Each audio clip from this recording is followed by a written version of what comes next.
And they come from different areas. They're not just coming from the States or Europe. Some of them are from Brazil, some of them are from Argentina, some of them are from South Africa. 14 years old. They're still in high school. They didn't even start at high school yet.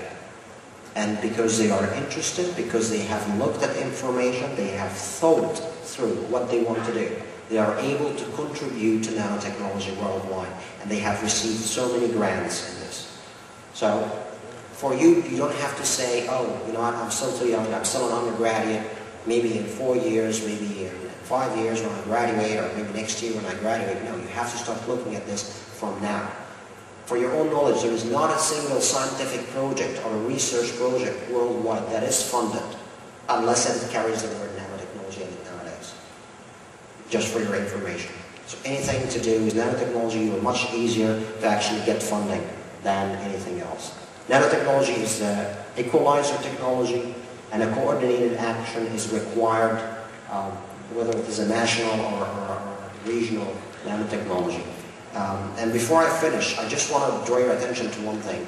A lot of people in the recent 50 years have been saying, oh, you need a specialization, you need to be specialized in this specific area. Nanotechnology is not like this. Nanotechnology requires you to be interdisciplinary as much as you can. You need to know a little bit about energy, a little bit about chemistry, a little bit about biology. I don't want you to be an expert, but a little bit. And this is actually, historically, has been the case. If you look back at the big scholars, you name them in the Arab world, or Ibn Rushd, Ibn Sina, so on and so forth, Da Vinci, all of them. They were not chemists, they were not physicists, they were not biologists, they were not medical doctors, they were all of this. They were philosophers, they were theologians, and they contributed to the body of science. It is recently, in the past 100, 150 years, that we started to split science into different areas. Now it's coming back again into that to become a scientist, to be able to contribute to really what is happening in science and to the human development. You need to know about each discipline, just a little bit to enable you to pinpoint how can this discipline use my invention? How can I contribute to them? 99% of biologists have found a solution to a problem that you have as an engineer, or you have found a problem that a solution for a problem that he had. So please don't say I'm an engineer, I don't want to know anything about chemistry or physics or biology. Just don't close your ears, just listen and try to understand, and you will probably find a lot of areas to contribute. Thank you for your attention.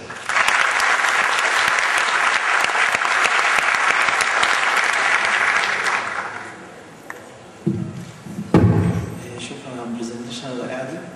عندي بس سؤالين. انت قلت حضرتك ان النانو تكنولوجي داخله في كل الفيلدز، بايوميديكال، في الكمبيوتنج مثلا. طب هتاخد وقت قد ايه عبال مثلا تريبليس حاجه زي سيمي كوندكتور اندستري؟ عارفين طبعا يعني شركات الابلكيشن دلوقتي اغلبها هايبريد. يعني ايه؟ يعني انا عندي مثلا مشاكل في السيليكون في الدايلكتريك لاير، مثلا السيليكون اوكسايد لاير. ان انا لما بصغر اليونتس بتاعتي، بصغر المينيترايزيشن، الدايلكتريك لاير دي لازم تصغر هي كمان. في ليميت حوالي 35 نانومتر لو انا متذكر صح.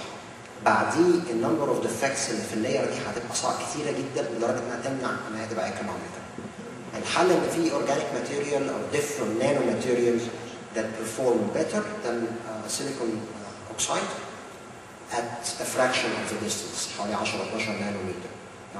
ففي الحاله دي انا هستخدم النيو ماتيريال دي كدايلكتريك، لكن بقيه الكومبوننتس ممكن تكون استنسلتها. فاللي احنا بنبص له في ال 10 15 سنه جايين هايبريد ابلكيشن، انك تاخد حاجه اوريدي موجوده، تكنولوجي اوريدي موجوده، وبتطعمها بنيو تكنولوجيز. لانك برضه ما تنساش ان الاندستريز دي هاف انفستد بليونز في التكنولوجي اللي موجوده، فمش هيجي من يوم وليله يرمي القديم كله ويشتغل في حاجه جديده. يعني it has to be a hybrid. وده على فكره السيتويشن في التكستايلز، انك تعمل تكستايل ووتر بروف it is one step بتزودها على البرودكشن بروسيس بتاعتك. بعد كم سنه هيبقى التكنولوجيا الحاليه سيمي كوندكتورز اوبسوليوت خلاص يعني؟ لا صعب جدا ان حد يقول لك، لان المشاكل بتاعت الالكترونكس are not just hardware. تمام؟ انت دلوقتي في a lot of optimization in the hardware. لان احنا are able to proceed very fast في الهاردوير development. بس eventually when we reach the limit there is more optimization that can happen in software in the management area. امتى بالظبط ما اقدرش اقول لك، لكن اللي انا عايز اقوله لك زي ما انت شفت كده 18% من البادي اوف ورك في النانو تكنولوجي جاي من الالكتريك انجينيرنج اند الكترونكس، ف it is a very significant area.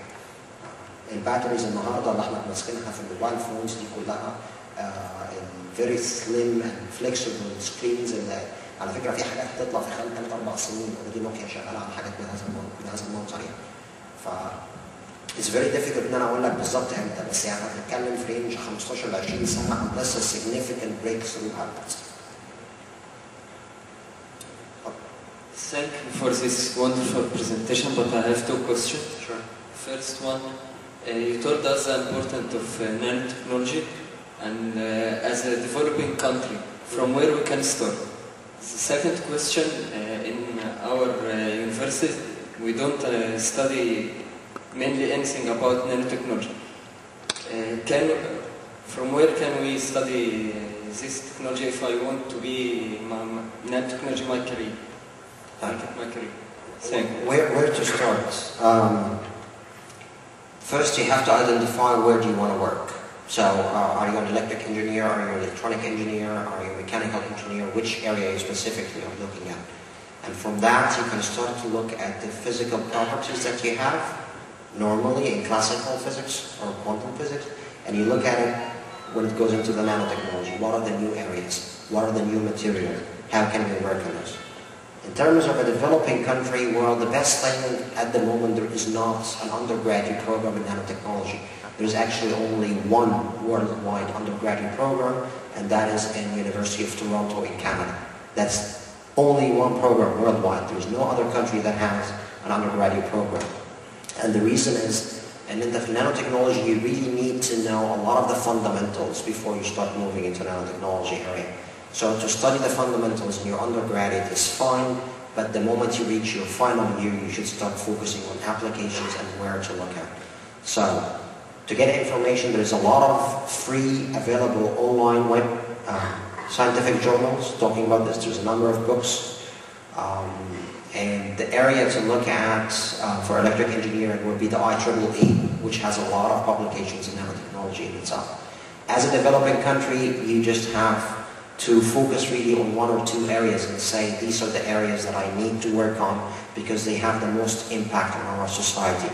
In my opinion, construction and textiles and oil and gas are very good candidates for work in this. By the way, when I say oil and gas, for example, just to give you an idea, one of the areas of the oil and gas that are going to be benefiting a lot of nanotechnology is sensor application. How to actually develop enough sensors and use wireless communications, wireless networks to collect data from down the well to be able to control better your oil and gas. So when I say oil and gas or construction, that doesn't mean that you have to be an oil and gas engineer or a civil engineer. You can be also an electronic engineer looking at sensors, looking at communication, looking at even information technology and how to manage all of these things. So oil and gas, construction, and textiles are probably the best 3 areas to start in the Middle East. Thank you. السلام شكرا على البرزنتيشن يعني. انا كنت عايز اسال سؤال بس، الخواص نانوتيوب وانهي الافضل دلوقتي، كربون او ماده ثانيه؟ في حاجه كنت عايز اقولها، حضرتك تقول في ناس عندهم 14 سنه طب ما المنهج اللي عندنا برضه ما يوفرلناش الحاجات دي او ما يخليناش يعني نعمل او ندرس الحاجات دي قوي بعمق او نعمل حاجه فيها. شكرا. معلش السؤال الاولاني انت كنت بتسال ايه الخواص بتاعت النانو تكنولوجي وانهي الاحسن؟ نانوتيوب. النانو تيوبس، كاربون نانو تيوبس. الكاربون نانو تيوبس ان اتسلف فيها حوالي 14 نوع جوه الكاربون نانو تيوبس، وكل نوع منهم ليه خاصيه مختلفه تعتمد على يعني في منهم ميتاليك وفي منهم سيمي كوندكتور وفي منهم انسوليتور. ان انا اقول لك انهي نوع احسن هتعتمد على نوع الابلكيشن اللي انت بتدور عليه. هل انت عايزها انسوليتور ولا عايزها سيمي كوندكتور ولا عايزها كوندكتور، وهتعمل بيها ايه وهتحطها فين؟ دي كلها different issues you have to answer. ما يقدرش حد يقول لك النانو تيوبس دي احسن generally. Sandra.